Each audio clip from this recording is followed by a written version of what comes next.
सच्चिदानंद रूपाय विश्वोपत्यादि तवे तापत्रय विनाशाय श्री कृष्णाय वयं नमः। ओम सच्चिदानंद भगवान की जय। समस्त भगवत भक्तों, भगवत प्रेमियों, आप सभी लोगों को सत सत कोट कोट प्रणाम, वंदन सुबह की बेला में। साथ ही मैं नित्य की भांति आज भी आपके सामने श्रीमद् भागवत के एक श्लोक का अर्थ लेकर के आया हूँ। यहाँ पर मैंने श्रीमद् भागवत के 63 से 68 श्लोक नंबर का सार प्रस्तुत, भावार्थ प्रस्तुत कर रहा हूँ।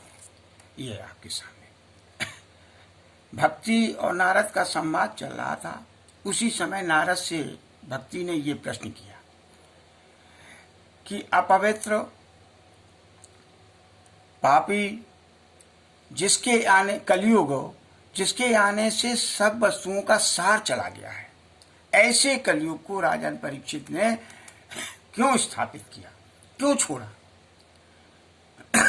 तो इस बात को पूछने पर और एक दूसरा उसी के साथ प्रश्न जोड़ा कि उसके कलयुग के आ जाने पर हर जगह अधर्म ही अधर्म दिखाई देता है। उस अधर्म को देख भगवान कृष्ण जो करुणामयी हैं, दूसरों पर दया करने वाले हैं, करुणा करने वाले हैं, वो अधर्म को कैसे देख रहे हैं, कथमिच्छति, कैसे देख रहे हैं? कहने का तात्पर्य यह है कि भगवान इस बात को नहीं सोच रहे हैं कि ये कलयुग के आ जाने से कितना अधर्म हो रहा है, हम इसका समन करें। अर्थ यही हुआ, भावार्थ यही हुआ। भगवान ने के विषय में इस तरह से कहने पर नारद ने कहा कि हे भक्ति, भगवान के अपने स्वधाम चले जाने पर सभी साधनों में बाधा पैदा करने वाला, सभी कार्यों में बाधा उत्पन्न करने वाला कली आ गया था यहाँ पर। और राजन परीक्षित जिस समय दिग्विजय कर रहे थे, उसी समय ये कल भी यहाँ पर दिखाई दिया। राजा परीक्षित ने इसको देखा, कलयुग को देखा।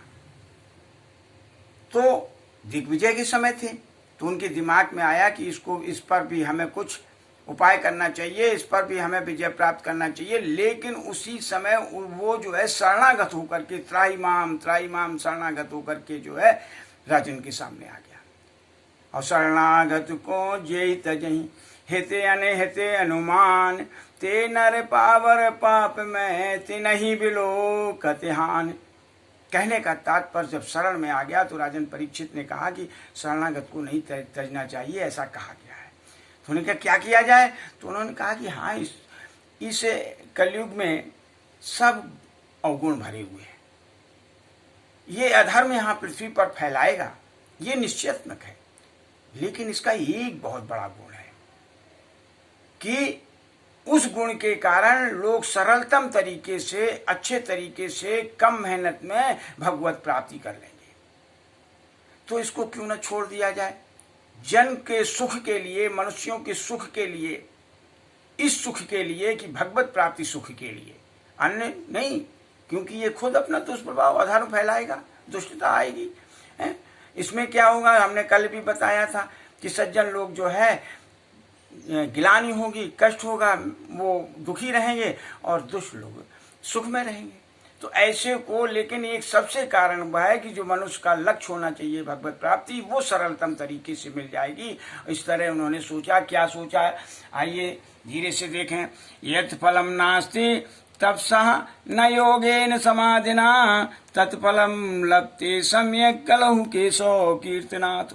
जो फल तप, योग और समाधि के द्वारा न अस्ति, जो नहीं प्राप्त होता है, वो फल किससे मिल जाएगा? केशव कीर्तनात्। केशव भगवान के कीर्तन से वो हमें फल मिलता है।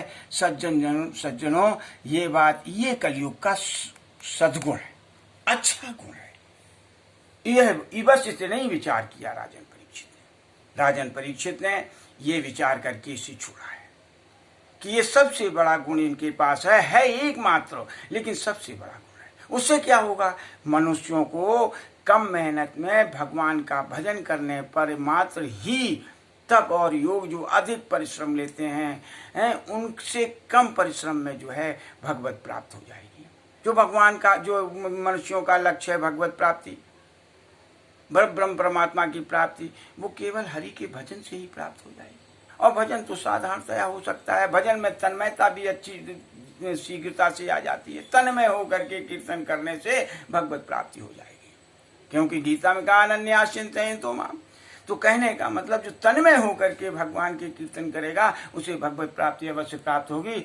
साथियों, मैं यही कहना चाहता हूँ कि अपनी तरफ से कुछ कह रहा हूँ कि हर, चाहे वो ब्रह्मचर्य में हो, चाहे गृहस्थ में हो, चाहे वानप्रस्थ में हो, चाहे संन्यास में, सबको भगवान का कीर्तन करना चाहिए। और गृहस्थ धर्मियों को भगवान की सुबह पूजन करने के बाद, यदि सुबह कम रहता है तो शाम के समय अवश्य आरती करे। भगवान की आरती करने के बाद चाहे एक ही कीर्तन भगवान का कहे, एक कीर्तन जरूर कहे, और नहीं तो जितना समय हो उतना कहे, जिससे भगवत प्राप्त होगी, तन्मयता होगी, भगवत भाव बढ़ेगा। इस निश्चित रूप से उस पर ब्रह्म परमात्मा की प्राप्त होगी और पापों का क्षय होगा। ये आप कार्य अवश्य करें, ये मेरी निजी अपनी तरफ से आपसे प्रार्थना है। आप ध्यान रखें इस बात का। बहुत बहुत कल भी मैं इसी तरह एक श्लोक लेकर के आऊँगा। धन्यवाद। हरि शरणम।